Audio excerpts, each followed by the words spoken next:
This is Dabu 7. We have the Army admitting that they are shifting gears and preparing more for urban warfare in mega cities. And you're talking cities here that are going to end up holding billions of people. Already cities out there that hold 10 million people or more are listed as a megacity. There's some 25, and they project here within the next 7-8 years that to hit 40.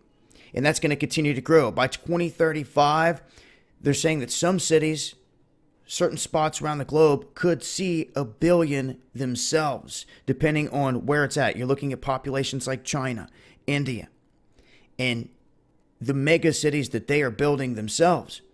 This presents a tactical issue in terms of sending teams in and sweeping buildings, going door to door. We've seen that in Iraq, where a lot of the people, once the bombs start to drop, they flee, they move around to different areas. But when you have an area that's so densely populated in a massive city, it presents an issue that they say they really need to start paying attention to, because it's the next level. How do they deal with that? You're going from an Iraq type of situation to a Mogadishu type of situation where the people didn't run anywhere. When that Black Hawk came down, there were, people as far as the eye could see storming that chopper and just consumed them. That is just a crazy amount of people that come out of the woodwork, descending upon any troops. And this is where I always say, your power is in your numbers. The power is in the people. And as confrontation continues around the globe, not just here in the United States, these clashes in the cities, it's going to grow. It's going to become more intense, especially the bigger the city. I think NYC illustrates that pretty good. It's a massive city. It's one of the largest you're going to see here in the United States. And in terms of trying to get a bead on the chaos of what's happening in China with all the people there, we have India, other countries that have massive amounts of people, and these cities continuing to grow. So they're saying they're having to shift their gears. We've witnessed Vigilant Guard here in this country, Jade Helm, for crying out loud, that people wanted to write off because nothing major happened. But that was their training. They were training for things of this nature, going into urban terrain, people's backyards, the whole nine. They did it right there in the open. The second phase that they carried out in 2016 was more underground, so to speak. It was a soft phase where everything was supposed to be established and then put into paper in a review by 2017. Now, what this causes, and speaking of underground, is it causes in these megacities a social class of underground people, a whole social code, their own law, everything that you could think of. And this presents a different issue, a whole different area, having to go down in these subterranean areas where these individuals are living already across the globe. This is going to continue to grow larger and larger. They have to find a way to be able to get inside areas like that to maybe save people, help people, fight enemies. It goes on and on. But the traditional way of sending groups door to door, clearing room to room, there has to be a better way that they can get in and move more smoothly, so to speak, is what they're stating. Now, when speaking of these underground layers and all this other stuff, New York City is very unique because it presents a lot of this.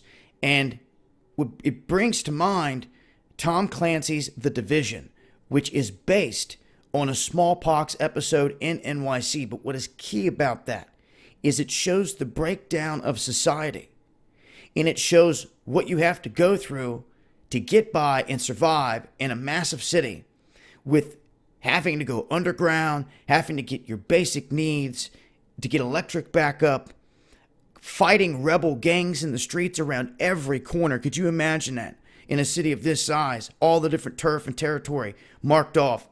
Buildings that you try to enter, most of them are going to be boarded up. You're not going to be able to get into, completely sealed off. You're not even going to be able to get up stairwells because they're going to be completely sealed off. There's going to be different mechanisms and gadgets set up where people have entry into the buildings. And there's going to be a lot of underground stuff. So how do they prepare for all of that is what they're saying. Like I said, we've witnessed Vigilant Guard, all these other drills. Remember down in Miami, or Fort Lauderdale, where the choppers were coming right down in the city just to hear a couple years ago. They were taking people across the streets, almost like martial law. And it was part of an open drill that they carry out there in the city. They're doing this more and more. And with them stating this, I can't help but think that you're going to see some big-time drills and situations here in the future that are keying in on just this. They have to train for it. Where are they going to do it? They have to do it in a megacity. It's the only way, almost the only way to train for it is in a megacity where there is people flowing, where you can present issues and problems. I mean, that's what they're talking about here. How do you deal with that? And that's what I've always said. When it comes down to the people, the power is in your numbers. And it shows right here just that. That is the biggest issue. When there's so many people in a concentrated area, it makes it very, very difficult to get those small teams in and be able to go door to door in those raids because the environment is completely different. Like I said, instead of going into a place like Iraq where you have a lot of people that have fled areas, most of the buildings standing only a few stories tall compared to a megacity where you have 30, 40, 50 stories in some of these buildings. They'd have to be cleared. Are you kidding me? It's a whole different ballgame. And I really do think that Tom Clancy's The Division keys in on what it would be like more than a lot of other things that I've seen kind of depicted out there. And that's talking about resources, the weather, the grid, having food, medicine, depending on people, having weapons, ammunition, the rebel gangs, any other groups and factions that are going to be out in the streets fighting for their own turf, their own survival, anything like that that you encounter. It will be truly a chaotic situation. And these are like mercenary type of tactics they're switching up to here. And we've seen this implemented in countries like Ukraine. So they have gotten real-time training, those mercenaries, those troops, in going in and running a whole elected government out of the country. And then creating the chaos that they did there in the streets. So where it sits now, they're saying that the infrastructure here in this country, they're watching and they're seeing what the cracks are, and the cracks that they see is that this military and being able to basically control a city, they have to be able to keep up with the population explosion that's happening. Now, Army Chief of Staff General Mark Miley said that the Army has been designed, manned, and trained and also equipped for the last 241 years to operate primarily in rural areas. So when you're going from these rural areas to the big city, from the outskirts of the big city to mega cities, it's a game changer. And I would expect you could see more big time drills in these big cities from here on out. Now, there is an ongoing military study of these megacities being carried out by NATO. It is the NATO Urbanization Project. It is an experiment where they are conducting war game scenarios to determine the capabilities needed to achieve goals of 3 likely missions that they say will take place by 2035. That is the response to mass migration. That is the number 1. Number 2 is natural disaster. And number 3, inner city turmoil. So those are the 3 big things on their radar in terms of where it's going with these mega cities. There's a lot more information here at this link.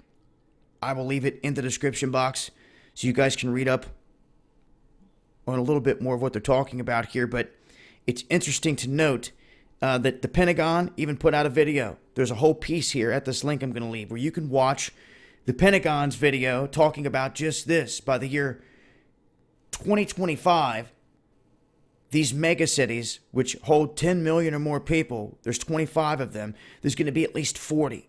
and they're going to continue to swell. What was that Pitt movie, Z, where all the people come out like zombies? That's what you're talking about. And I would expect from here on out to see more drills put into motion to deal with just this, and they can only do it in a big city environment like this. So, interesting information and talk from different areas of the military on where they're going with this from here, what they expect, how they expect to conduct training, how things are changing, and what you can expect to see in the big cities from here. This has been Dabu 7. Keep your eyes peeled, guys, for all of these drills.